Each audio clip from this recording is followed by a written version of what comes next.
Hello, and welcome to this week's edition of Get Booked. I'm Mary. I'm Jennifer. Hey Jen, what are we talking about today? Because this one was your idea. It was. We are talking about pairing books with movies, kind of like you pair a nice wine with some cheese or some other snacks.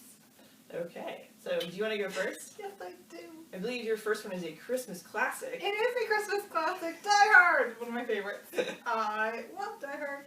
And I'm pairing with Die Hard a teen book that is called Run, Hide, Fight Back. It's by April Henry. It is, of course, a thriller. Sorry, I was about to say trilogy. That's not the right word. It's a thriller. And I forget the person. Miranda. Miranda is a teenager. She is in the mall, in the food court, and there is a hostage takeover situation. She gets to safety. Sort of, like she's out in the mall and not with the other hostages, so she's trying to figure out what to do, and of course she runs, she hides, and then she fights back. Die Hard, Run, Hide, Fight Back. I wish we had talked about this before, because now I just realized we could have done Con Air and Skyjacked. And we could, there's so many you can add to this, because there's that one, the no safety in numbers. Oh, yeah. With that, maybe Time Bomb. There's so many book pairings. Yeah, Murder Trending probably works for that too. Well, that's a little bit more sci-fi. Well, not sci-fi, but weird dystopian. That's more like we put you on an island with a bunch of people and people are hunting you. That's a different movie that I can't remember the name of from the 90s. So my first one is a TV series. We have all of these now because I just bought the rest of them. It's the Durrells and Corfu. So this is a perfect pandemic TV series to watch. Are you familiar with this one? You would love it. The teenage daughter, Margaret, is hilarious. Essentially, the plot is post-World War II, father died in the war, they're British, and then the mom's like, we're moving to Greece, we're moving to Corfu. I have no idea why, because I can't remember. But these are... You told me about this. Yeah, these are based on a series of books by the youngest, who also is kind of like a Dr. Dolittle. Like, he loves being in Corfu because, like, he just keeps, like, finding all these animals to study, and, like, not all of his siblings and his mom are so happy with him taking those back home. So my read for that one is James Herriot's All Creatures Great and Small. So while it doesn't have a dysfunctional family, it does have a lot of great animal stories in it. So James was a veterinarian in the English countryside, and so like veterinary school, he was like, yeah, I got this. And he moves to the English countryside, and you get more of those quirky stories of like, you know, there's like a dog that has like a birthday party in its own stationery versus the small farmers who are, you know, putting their last pennies to make sure that their horses are okay.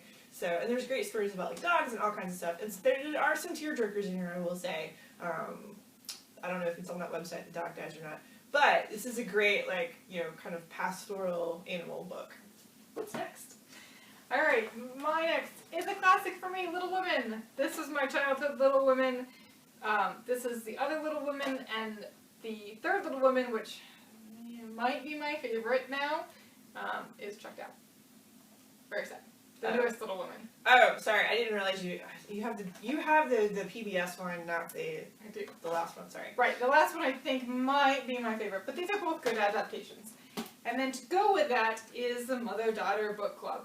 So there's a bunch of teenagers who start reading books together, and some of them are friends, some of them are not really quite friends. The first book they read is Little Women, but they go through Anne of Green Gables. They go through Daddy Longlegs. They go through Pride and Prejudice. I'm forgetting, Jane Eyre. There's a couple others. What? Spoilers, you don't need to tell all of them. They're really fun, really sweet. They have that kind of nostalgic feel to them as well. So, I purposely did not grab Little Women because I figured you would grab at least one of our 3 copies. So my next one, if you have been streaming the Umbrella Academy and you're like, man, this is like nothing I've ever seen or read before, guess what? I have a book for you because it's not. So this is the new X-Men reboot. This is House of X, Powers of X. So the Umbrella Academy is about a dysfunctional family that goes through time. Guess what the X-Men is about? A dysfunctional family who mess with time all the time. And so this one's pretty great. It's got a bunch of like backstory. If you've never really read any of the X-Men before, it's okay because I'm a longtime X-Men reader and I was like, what? Well, as I was reading this month to month. So you get to read it all in one go. It's really good. The artwork's awesome. And the story is a very good science fiction superhero story, which I have not read in a long time from like one of the top 2 major publishers. So that was cool. All right, what's next? All right, I've got one of my favorites. You've got mail. So there is. You and your Jane Austen. Jane Austen. We talked about that last week. So there is another book called Waiting for Tom Hanks, which is a really cute romance, which is of course checked out. That's because we had our Thanksgiving We book did display. have that. I know. I was surprised that this was on the shelf. I was like, oh, cool. So I'm pairing this with Would Like to Meet. So this is about a woman who is, she wanted to be a screenwriter, and she gave her screenplay to this guy, and he's like, no, that completely sucks. But I think you could maybe have a job with me, and he's an agent. And so she's an assistant, and she's just like, ugh. And it's fine for her, but now, like, several years have passed, and she's still an assistant, and she hasn't moved up the ladder. And she's just like, this is not really where I want to be. So her boss is like, hey, why don't you manage this writer guy who won all of these awards, and now is not turning in his, he wrote one screenplay, and he's not turning in his next screenplay, and she has to determine, like, what's going on with him, is it writer's block, and there's a lot of stuff that happens. But they have this bet that she can't fall in love rom-com style, so she goes through all of these terrible, hilarious meet-cutes. I remember you telling me about this book when it was published. It's really fun. If you like rom-coms, that's a great book. Okay, so if you are like a lot of us here at the library, and you've been watching, ta-da, The Mandalorian, I have some books for you. So, you've been watching The Mandalorian, right? I have. Why do you like The Mandalorian, Jen? I put you on the spot. You did put me on the spot. I do like the Mandalorian. I think he's a very interesting character. Okay. I like how he's all about, like, you do not deserve to have that armor. That is not your armor. It is not the way. Yeah, so one of the things I love about The Mandalorian, I grew up reading the Expanded Universe Star Wars books, which were started being published in the 90s. And it was really cool because before that, all the Star Trek books, like George Lucas looked at that and was like, no, none of these follow a timeline. So if you published in the Star Wars name, it had to follow a timeline. So you had to slot your books in, which was great as a reader because it's so confusing. But of course, once we got Disney, got Star Wars, we burned the whole EU, right?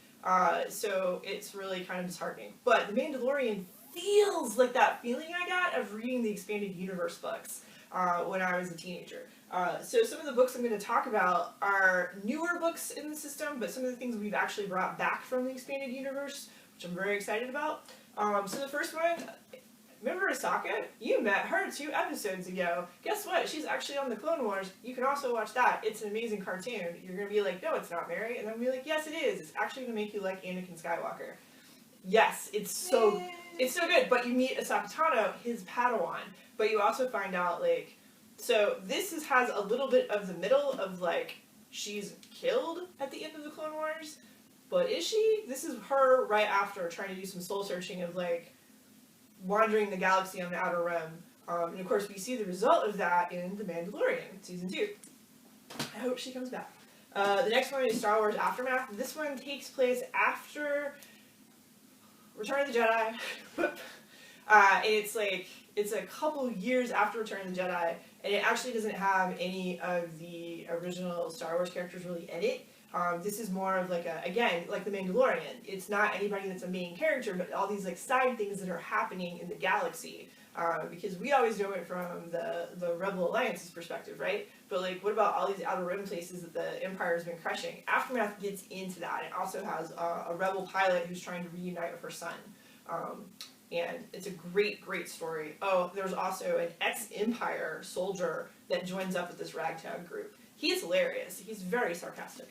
And of course there's a bounty hunter. When the Expanded Universe was basically burned, everyone was very sad because we didn't have our favorite villain, Thrawn. But Thrawn's in the Clone Wars, and so Timothy Zahn, who wrote a couple of the original trilogies for the EU, has also now written a new Thrawn trilogy that just started coming out. So we have all 3 of these books too. They are excellent. I will admit I have not read this one yet, but it's because it's on my very long to be read list. But if you want a great Star Wars villain that is not a Sith Lord, Thrawn is it. Like, he's awesome. He also kind of hates Jedi, which is kind of hard to do when you're, like, in the Empire, but he has his own, like, political machinations. Interesting. I really like Star Wars, y'all. It's like my Johnston. I guess it is. Yeah, it is. Alright, so my next one is Gymnastics. So if you like Make It or Break It, here's Stick It. It's our teen area. The tagline is, it's not called Gymnastics. It's great. I love it. If you like Bring It On, I feel like Stick It's also. Oh, yeah, Bring It On. Yeah, same kind of thing. So the books for this one are Break the Fall, which was one of my favorite reads this year. So it's about a girl who is just about to go to the Olympics. And her, like, the main coach has just been arrested for abuse. And it's about her trying to figure things out. And the Olympics are right there, and so it's a part Olympics and part abuse story. It's a little heavy, but it's really, really, really good. And the author is really into gymnastics, and she's watched a lot of these, and we talked about those online. It's really fun. She's great. And then the other book from that is The Flip Side, which is co-authored by Shawn Johnston. So this one is about a girl who is just, again... Is she a gymnast? Shawn Johnston? Yeah. Yes. She's a gold medal gymnast. I don't know these things, is why I asked. Yes. Shawn Johnston has one gold. Several gold, I think. So just before the Olympics, this girl is trying to make the Olympic team. And she's kind of at that brink where she might make it, she might not make it. But if she makes it, then her whole world is going to change. Everyone's going to know who she is. And she's sort of been kind of a wallflower. So part of her wants, like, that normal teenage life, and part of her is like, I could be an Olympic star, this could be amazing. That's so hardcore. Gymnastics, like, I feel like, are some of the athletes that train the hardest at the youngest age. Like, Yes. you're giving up basically your childhood. You do. It's hard. Cool.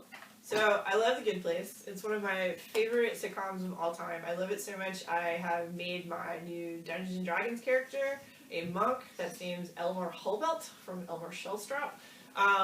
She is horrible, and she's on a redemption arc because she's kind of a dirtbag. Kind of. Right? So, yeah, so we love The Good Place here. And The Good Place is great, right? Because it has, like, has so many things, right? So it's got, like, ethics. It's also got, like, Ted Danson. That's pretty cool. And also that whole Groundhog's Day of, like, whoops, we're starting over. Whoop, we're starting over. We're going to do it again and again. So, the first book I have, you're going to be surprised we pulled this one, is The Opposite of Always by Justin A. Reynolds. It's a book in which the main protagonist meets this girl at a party. And, like, he's always wanted to fall in love and have a girlfriend, and he does, and she's starting to meet his friends, and it's great, and then she dies. Wow. And then when she dies, everything restarts for him, and so he relives that night at the party, and so he's doing it over and over again. So he starts trying to figure out, like, what do I do to make it so she doesn't die, and I'm not stuck in this loop. So I guess also if you're a fan of that, oh man, what was that other Netflix show with, it's really funny, you didn't watch it, because we talked about this. It's got a Groundhog Day thing to it as well. But this one also has a little bit of ethics, like what if I did this differently and changed it or not. So that's pretty cool. And then the other one I have, We Have It, is unfortunately checked out. Actually, no, when I say that, it's not really unfortunate for us because it's great. Someone's like reading this book. It's Terry Pratchett's Soul Music. This is his Discworld series, and this is one of the death books. So in this one, and you're like, what does this have to do with The Good Place? The Good Place has a lot of things where people are, like, you know, walking out of hell and doing things. Soul music's kind of like that. Death decides that he's going to have an existential crisis, so he's just not going to do any reaping of souls. Also, Death's cool because he has no chill, he's very extra, so every time he talks in the book, it's all caps. And they also talk about how, like, much like in The Good Place where Ted Danson doesn't really understand a lot of things about humans, Death doesn't either, and he doesn't understand the perspective of space and time. So, like, when you walk into his office, it's like walking a football field because he doesn't understand distance. And so, like, he has a little human guy that's, like, his little butler, and so when he's like, having to walk through it, so it's pretty great. So Death basically joins the Discord version of the Foreign Legion because he's heard that's what you do when you're trying to figure out who you are. It doesn't go well for him. Also, people are terrified of him because he's deaf. And he's like, why is everyone so afraid of me? Meanwhile, his granddaughter Susan, who's in an all-girls school, gets saddled with his horse, whose name's Binky, and the what's the thing? The Reaper, the Scythe. And so she has to be Death, and she's like, I'm at an all-girls finishing school. Like, I don't what's after Reap Souls? And then the subplot, because there's always two plots going on in this world novel, is something happens where like these musicians who aren't very good go into a magic shop that wasn't there before, and they find a guitar, and then they invent music with rocks in it. So they invent rock and roll in Discworld, and they're basically become the Beatles, and like all these horrible things happen, and it's hilarious, and it will definitely take your mind off of like anything that's like dire right now. So I think this is actually the second Death book, but it's my favorite one. And the great thing about Discworld is you can pop into any of them in the series. So there's like 27 books. That's a lot. My next one, surprise, is The Crown. I love this series. It's not really a happy show to watch, but it's a really fun Or factual, the royals want you to know that. Netflix has to put a disclaimer. Big shame. If we didn't know. So if you like that, there's a book called The Queen and I. And there's also more about Queen Elizabeth, the life of a modern monarch. So this one is a little hefty. This one's a little bit less hefty, but both good books to read for that. I'm surprised you didn't get like a raucous Princess Margaret book. So there is a Princess Margaret book. It's checked out. Okay. It's called The Other Windsor Girl. There's also a really great fiction book that was checked out called The Royal We, which is kind of loosely related to Kate and Will's story. The Fug Girls wrote that. So those two are fiction. These two are nonfiction, and the other ones are fiction. Cool. Yeah, I always feel like Princess Margaret and Teddy Roosevelt's kid, like daughter Alice, would have a lot to like do. Like, could you imagine if they lived at the same time? Like, I think the White House would have set fire from their parties. Like, that would be fascinating. that's what I want. That's what I want. That. I want fan fiction of that. Right? I also want a YA book from Alice's perspective. Yes.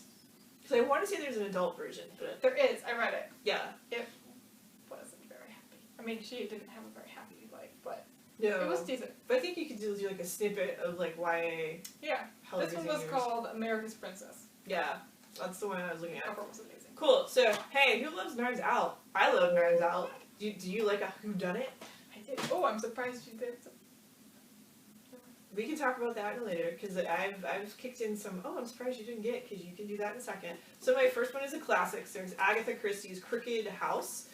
So it's a sprawling ramshackle mansion in an affluent suburb of Swinley Aristus Leonidas, I'm not sure if I said that right, lies dead from a poisoning. Is it an accident? The police think it's unlikely, and suspicion immediately falls on his widow, 50 years his junior, who's now set to inherit the fortune. But then he's also got like this huge like sprawling family too. So it's very kind of Knives Outy. And then my next one is a new one. I actually want to read this one. Have you seen The Hunting Party? No. Oh yeah, this is the new Lucy Foley, who wrote the guest list. So there's a bunch of friends who are in their 30s now, and they went to Oxford together. And so for them, it's this tradition to spend New Year's together. They've been doing it for 10 years, and they picked an isolated estate in the Scottish Highlands to do it this year. It's the perfect place to get away and unwind, and they arrive on December 30th, just before a historic blizzard seals them off from the outside world, and then 2 days later, on New Year's Day, one of them is dead. And they know it has to be one of them. Who is it? Who? I don't know, because I haven't read this book, but don't tell me if you do. So, what were you going to suggest? Inheritance Games. Oh, yeah, I thought about that. I liked Inheritance Games. I wanted it to be a little bit more, I wanted more secret passages. And that was one of those books, it's like a potato chip book, and when it's over, you're kind of like sad. But I know we're going to get book 2. Yeah. But I wanted more puzzles. Like, I just wasn't done with it, if that makes any sense. It does. So, yes. Alright, my next one is a Cinderella story, another teen classic. And I picked Geekerella for this one, which is, it's been talked about in a lot of my Twitter people, but I just read it this year, and it was really, really good. Not surprised it was really good, I was just like, oh, that's really sweet. So it's, there's some fandom, there's big fandom, there's like a fantasy con, there's a ball, there is a very stinky dog, there's of course the terrible stepsisters, there's a food truck, there is a best friend who like just kind of becomes a best friend during the pages. It's great. I liked it a lot. And this is part of a trilogy. I feel like that book too, every time you think it's done, like somebody else like, oh my god, I just read this, and you see it on Twitter. Like it keeps coming back around. It does. It's really good. Cool. So my last one is Love, Simon, a great teen rom-com, essentially. So if you liked Love, Simon, you should, and we've talked about this one before, but you should definitely read You Should See Me in the Crown. So the main character in this one is trying to get a scholarship and finds out if she wins prom, she gets scholarship money. But then there's kind of, I guess you'd say some conflict and like a love story that kind of like falls in her lap when she doesn't really want. So it has a lot of that like high school hijinks that you want in like a good YA book or even YA rom-com. It's probably my favorite book I read this year. It's definitely up there. I was so happy. I was mad it didn't get the Goodreads Best YA book. I voted for it. I did too. Also, I wanted, like, I think there's only like one LGBT read out of the entire winners for everything. And I was like, annoyed. I was like, oh, that is on my bookshelf at home to read. You really should just take this home after. I have it. I got it from somewhere else. I think our copy was checked out at the time. Oh, okay. Yeah, so this is HeartStopper by Alice Oseman. This is amazingly good. Like, it is just heartwarmingly awesome. And we have volume 2 on the shelf, too. No, so it's checked out of my house. Okay, so we don't. We have it, so put a hold on it. Jennifer, read them quickly, because the thing, like, when you read the first one, you're like, oh! There's a little bit of a cliffhanger. So basically, Charlie likes Nick. Nick likes Charlie. Charlie is out at his all-boys British school. Nick is not. Nick is a sports lad. He plays rugby. He's like a rough and tumble guy. Also, there's a dog. Nick has an adorable dog. Yes. It's really great. And one of the things I really love about it, too, it's definitely a boy meets boy story. So, again, in line with Love, Simon. But you actually get to see they have a really great friendship that grows into romance. Also that like while Charlie is kind of like the indie drummer art kid, he's a runner, so he also is a sports lad. And then you find out that Nick, while being a sports lad, he's not a jerk. He has a softer side, and he's not really afraid of showing. And he's silly, and I love that. So yes, so this is a definite read. It originally was a webcomic, but we are finally. This is my biggest complaint about HeartStopper. They're all out in the UK. They've all been published in the UK. Scholastic is making us wait over 2 years to get all 4 volumes. And I'm like, no, give them to me like every 2 months. Yeah. So we don't get a volume 3, I think, until later on in the spring. Volume 2 just came out. Sad. I know. So my biggest complaint is not coming out fast enough. It's a pretty dang good book. That is good. Yeah. Alright, my last one is Anna Green Gables. I love Anna Green Gables. It's just amazing. And this is, of course, my favorite version. Although I have seen the Martin Sheen version, and that's pretty good, too. Because I like Martin Sheen. He's great. But there's something about Megan Follows. There is. And Gilbert. Oh, Gilbert. Gilbert I can take He's or leave. the best. I love Marilla and Matthew. Alright, so, well, we'll talk about that in a second. So this one is a kind of teen story, Anna of California. She's 15 when this starts. She, of course, is an orphan. Her foster family is not great. She leaves them, and she's kind of sent to a group home, which she doesn't like. And then she kind of agrees to this different program on a farm in Northern California. So it's kind of a lot about the farm, which kind of goes along with, you know, Anne's Lady of the Lake and all of those areas. It's really sweet. I like it. Modern version of that. Speaking of Marilla, there's a Marilla of Green Gables. I haven't read this one yet, but it just looks really, really sweet. So this is her story. It's obviously before, and I believe, now I'm making sure that that's true. It's her in the younger years, right? Yes, it's pre-Anne, so it sounds really great. So there you have it. Those are our book and movie pairings. Yes.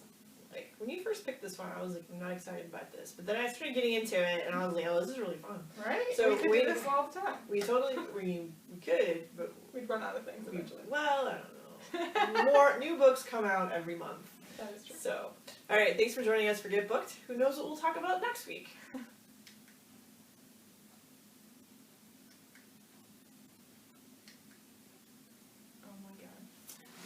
Please tell me that did not just do that.